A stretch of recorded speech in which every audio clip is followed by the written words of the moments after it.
आज के टाइम पे पानी पे रहने वाली सबसे बड़ी जीव है ब्लू व्हेल।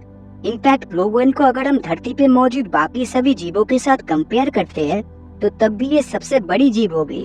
हमारी धरती 450 करोड़ साल पुरानी है और क्या इतने लंबे अरसों में सिर्फ ब्लू व्हेल ही सबसे बड़ी जीवित प्रजाति है? वैसे ब्लू व्हेल को मछली कहना गलत होगा क्योंकि ये एक मैमल्स प्रजाति की जीव है। मछलियों की प्रजाति के हिसाब से द ग्रेट व्हाइट शार्क आज के समय में सबसे बड़ी मछली है। इनकी लंबाई करीब 15 से 20 फीट तक होती है। लेकिन जैसे आज से लाखों साल पहले धरती पर डायनासोर एग्जिस्ट करता था, ठीक उसी तरह एक शार्क की प्रजाति भी अतीत में मौजूद थी और उसका नाम था मेगालोडॉन। मेगालोडॉन आज से लगभग 30 लाख साल पहले समुद्र पे राज करते थे। इसकी लंबाई 60 फीट और इसका जबड़ा करीब 3 मीटर का होता था, जो कि एक इंसानी शरीर से काफी ज्यादा बड़ा था। मेगालोडॉन के इस जबड़े में लगभग 270 नुकीले दांत थे। इनके जबड़े में दांत 5 लाइन में होता था और इन दांत की लंबाई 3 से 7 इंच की होती थी। और आपको जानकर हैरानी होगी कि अगर किसी दुर्घटना में मेगालोडॉन का दांत टूट जाता है तो नया दांत निकलने में सिर्फ 1 से 2 दिन का समय लगता था। मेगालोडॉन अपने शिकार को मुंह से दबोचते समय शिकार पर जो प्रेशर क्रिएट करता था वो करीब 10 टन के बराबर था, जो एक कछुए की सेल को भी आसानी से तोड़ सकता है। इनका वजन करीब 100 टन के आसपास होता था। मेगालोडॉन शार्क इतना बड़ा था कि इनको हर रोज भारी मात्रा में खाने की जरूरत पड़ती थी।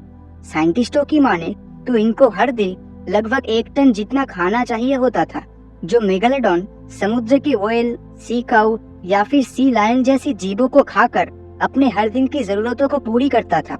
मेगालोडॉन के बच्चों का वजन 2 से 3 टन और लंबाई 10 फीट का होता था और इनका जन्म समुद्र के उन इलाके में होता था जहाँ पर पानी की मात्रा काफी ज्यादा थी, क्योंकि जिंदा रहने के लिए इन मछलियों को ज्यादा से ज्यादा पानी की जरूरत होती थी। इसी वजह से मेगालोडॉन शिकार करने समुद्र के किनारे पे नहीं जाते थे, क्योंकि इन जीवों का आकार बहुत ज्यादा बड़ा था और पानी का लेवल कम होना मतलब इनके लिए जानलेवा खतरे के बराबर था। तो इतनी बड़ी और शक्तिशाली प्रजाति होने के बावजूद ये मेगालोडॉन विलुप्त कैसे हो गया? क्योंकि डायनासोर जैसे जीवों के खत्म होने के पीछे भी एक बहुत बड़े एस्टेरॉयड का हाथ था।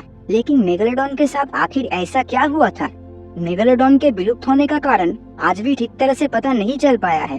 इनके विलुप्त होने को लेकर बहुत सी थ्योरीज निकली है, लेकिन एक थ्योरी जिसको सबसे ज्यादा आइडियल माना जाता है वो मैं आपको बताने जा रहा हूँ। उस थ्योरी के मुताबिक समय के साथ साथ नए प्रजाति के समुद्री जीव एवोल्यूशन के चलते उत्पन्न होने लगे और समुद्र पर मछलियों की संख्या बहुत ही तेजी से बढ़ने लगी और इन छोटी मछलियों को बड़े शार्क्स खा रहे थे। मेगालोडॉन भले ही आकार में बहुत बड़ा था, लेकिन इनकी आबादी इन व्हाइट शार्क से काफी कम थी और ये वही समय था जब व्हाइट शार्क की आबादी बहुत ही तेजी से बढ़ रही थी। आज से 30 लाख साल पहले समुद्र के ज्यादातर हिस्से का टेम्परेचर काफी ठंडा था और इन मेगालोडॉन के जिंदा रहने के लिए वार्म वेदर कंडीशन ही आइडियल था, क्योंकि मेगालोडॉन के लिए ठंडे इलाके में जिंदा रहना काफी ज्यादा मुश्किल था।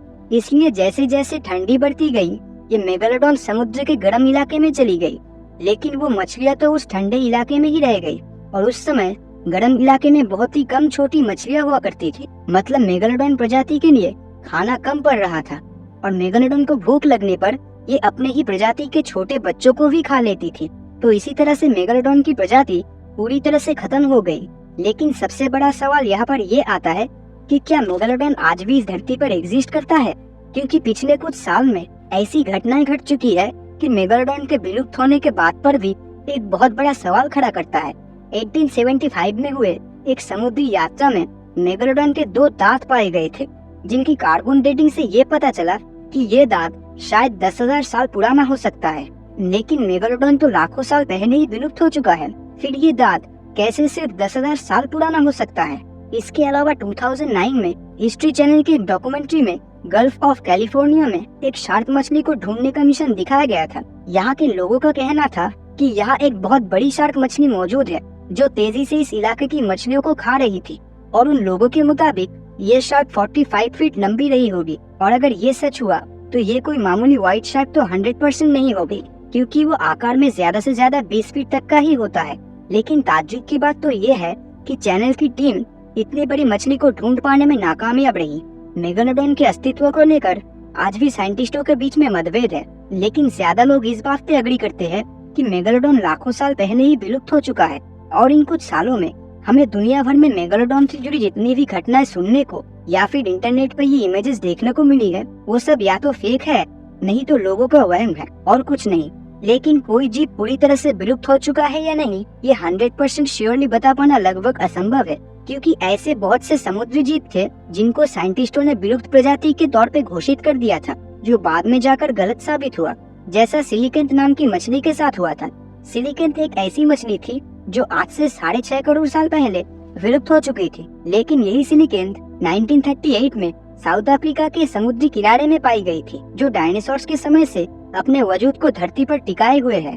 इसके अलावा मेगामाउथ शार्क एक ऐसी शार्क की प्रजाति है जो करीब 7 मीटर लंबी होती है। लेकिन ताज्जुब की बात तो ये है कि 1976 से पहले शार्क की इस प्रजाति के बारे में साइंटिस्टों को पता ही नहीं था कि इस तरह की कोई शार्क भी धरती पर एग्जिस्ट करता है। आप में से कईयों ने मरियाना ट्रेंच के बारे में तो सुना ही होगा, जो दुनिया की सबसे गहरी जगह है। वैज्ञानिकों की माने तो वहाँ पर ऐसे विचित्र प्रजाति के जीव हो सकते हैं कि उसका अंदाजा भी शायद हम नहीं कर पाएंगे। 21st सेंचुरी के इस मॉडर्न टाइम पीरियड में भी हम आज तक समुद्र के सिर्फ 5% एरिया के बारे में ही ठीक से जान पाए हैं, और बाकी के 95% के बारे में हमें कोई भी आइडिया नहीं है कि वहाँ पर क्या हो सकता है, क्योंकि समुद्र इतना विशाल है कि वहाँ पर सिर्फ एक पर्टिकुलर प्रजाति के जीव को ढूंढ पाना बहुत ही मुश्किल है। तो क्या मेगालोडॉन भी समुद्र के उन 95% अननोन रीजन में आज भी मौजूद है, या फिर वो पूरी तरह से विलुप्त हो चुका है?